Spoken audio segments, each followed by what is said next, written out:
with local law enforcement and with the FBI in our actions afterwards. As I said, the base is shut down. It will be shut down until further notice, until we can really understand the situation. But the important thing is that it is no longer an active shooter situation. We do have several deceased and several wounded. My heart goes out to those families of the deceased and of the wounded. They're part of the Navy family.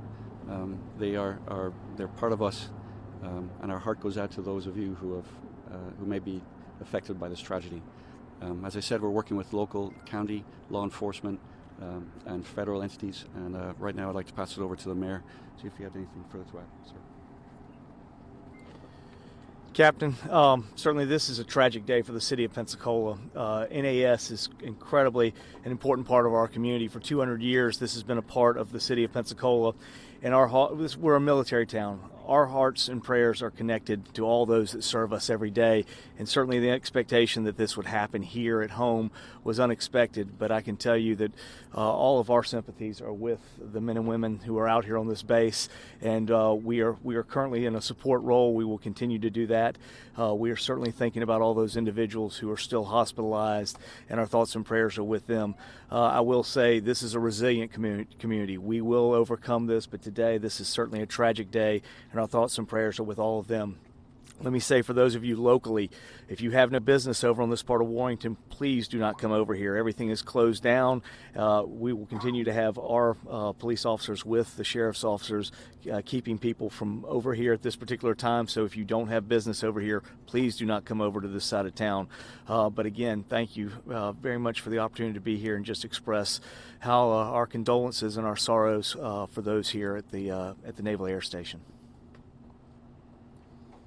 Well, good morning, everyone. I'm Escambia County Sheriff David Morgan.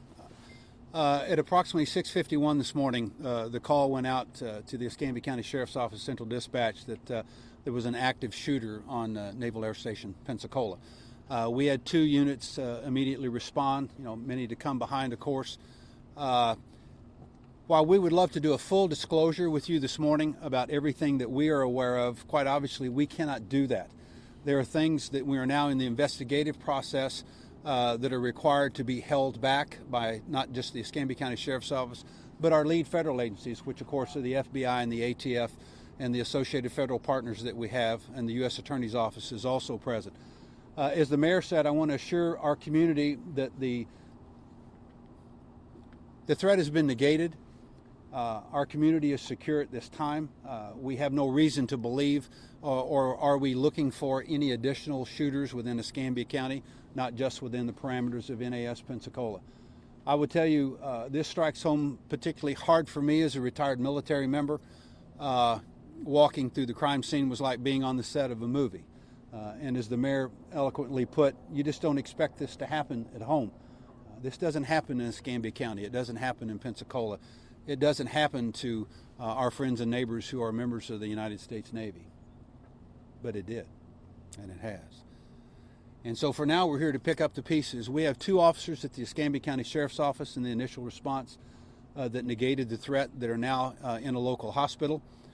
We expect them to fully recover.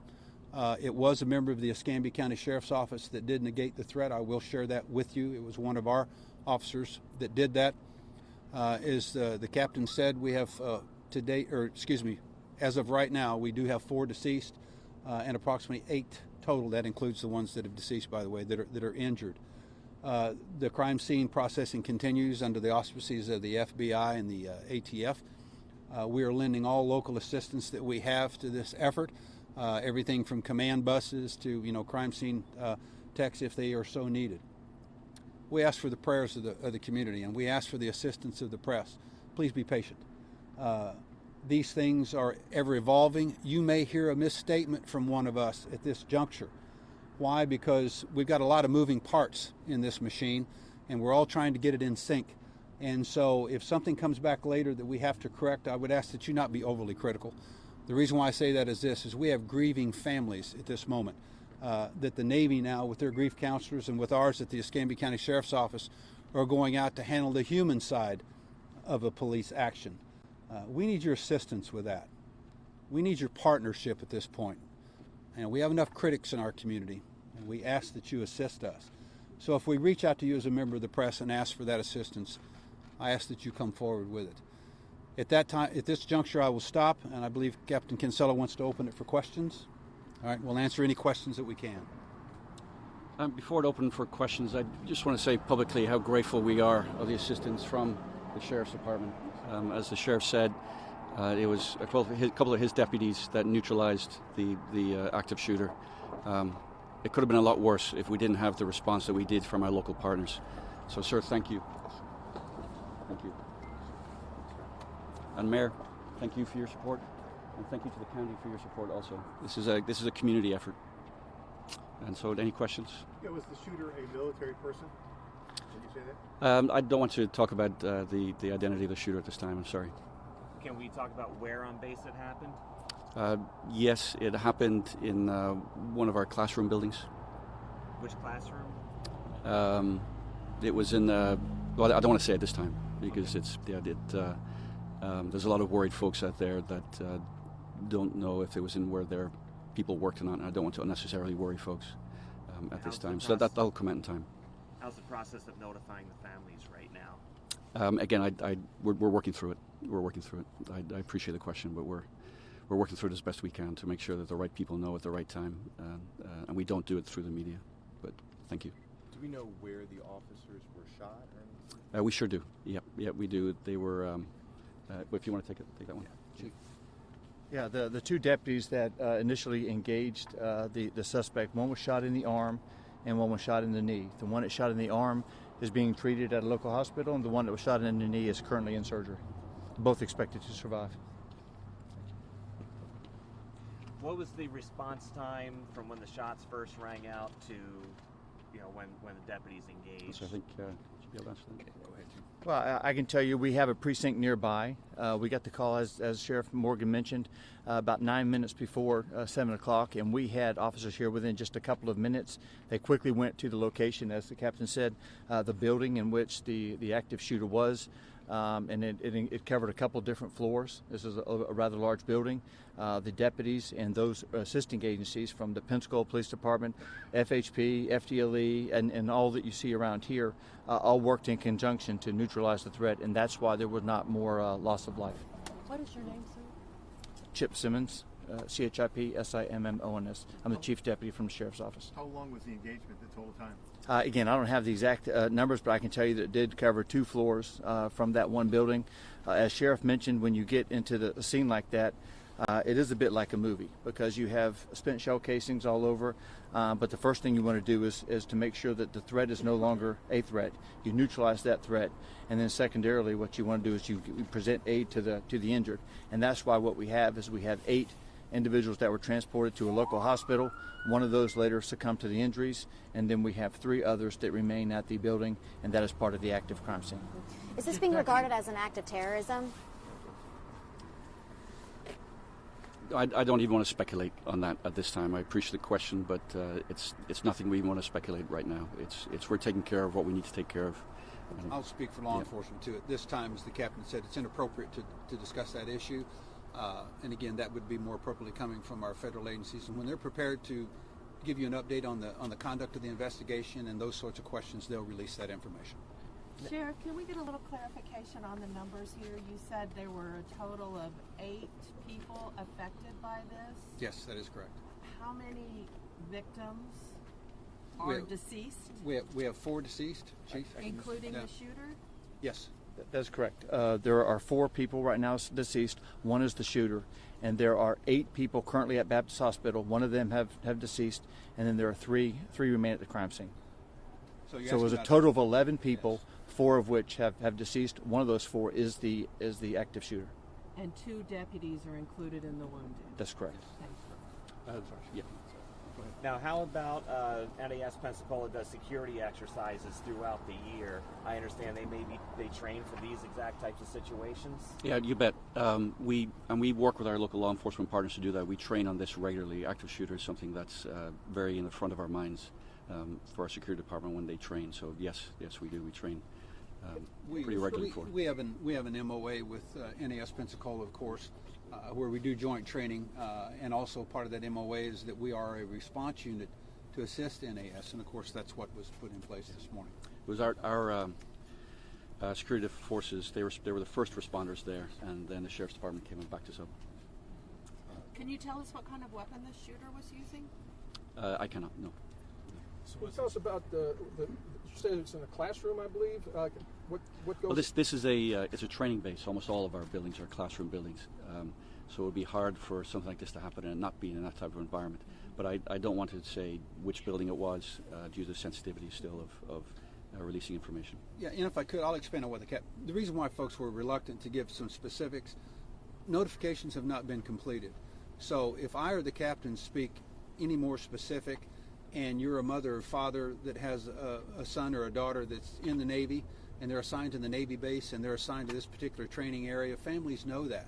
And so now you're going to create, again, panic within these families, and that notification needs to be measured. It needs to come from us, or the appropriate agency, I should say, at that time. So we're not trying to be evasive. There's a point to that. It's for our families. Yeah, thanks for that, Sheriff. And sir, you had a Was question? the shooting confined to that building or classroom? That is correct. Yeah. Do you foresee this changing security protocol going forward? And I will say security is an ever-changing, ever-evolving, and we look at lessons learned from this, and if necessary we will. We're not a organization in stasis. We learn from events like this to ensure that we do it better. But I will say that I'm very, very proud of the response that my security department had, and I'm very proud of the sheriff's department, what they did. So it's I think it could have been a lot worse if we don't train the way we do to try and minimize casualties in events like this. And I know you're not able to say that much about the shooter, but did he have business being on the base? Was he supposed to be there? I don't even want to I don't want to say. How I'm sorry. heavily armed was he? What was he armed with? I'll leave that to We're not going to answer any of those specific questions.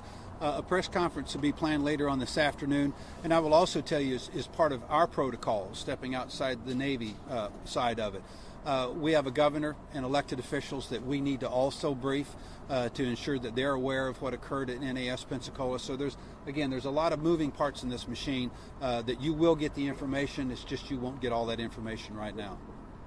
Captain, speaking to the governor and maybe even other federal officials up to the president, have you heard from any of them? I sure have. I've heard from multiple officials who have called to both the governmental, state and local to offer their support in any way they can. It's been very comforting to have all levels of government reaching out to us to offer both comfort and support. What kind of support is going to be given to the victims and their families? We have procedures in place. We have things that we do to ensure that it is, and again, I don't want to get too far into that, but we have procedures in place. We are the military. We go through this, unfortunately, more often than we'd like for combat casualties or whatever it may be.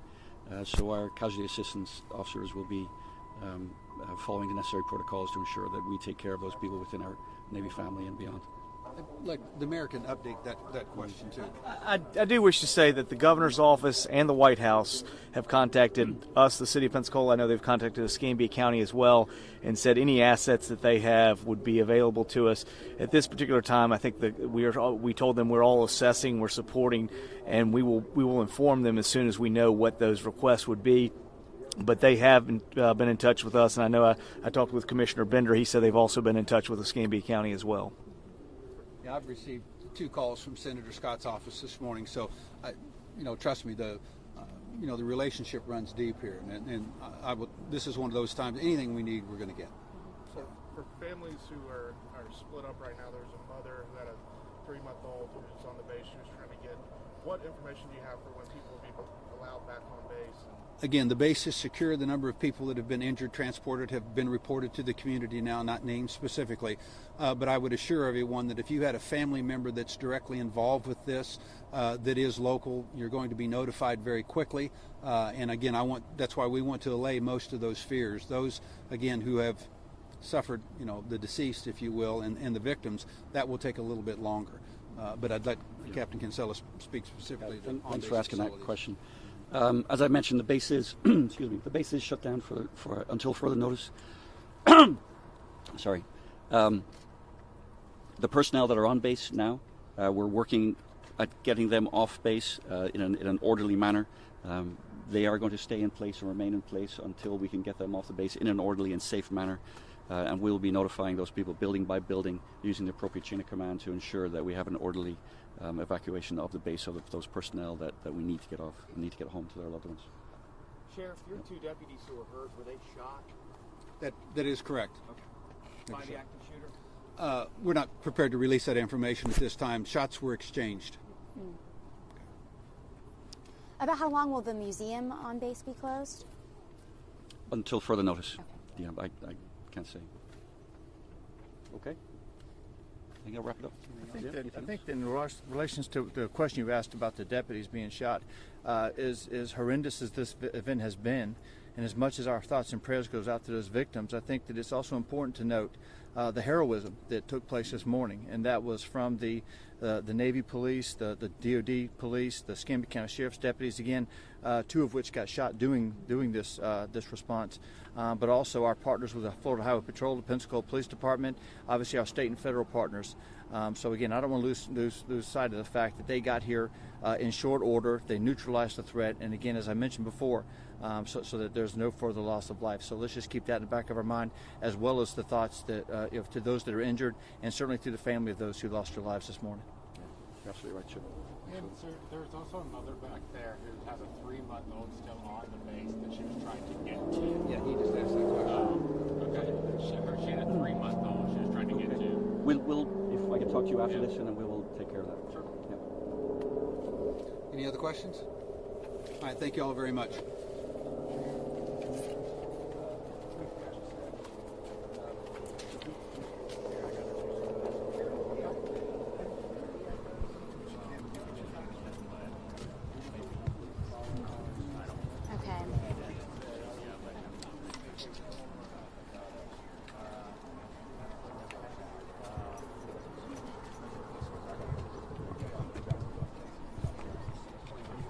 Okay.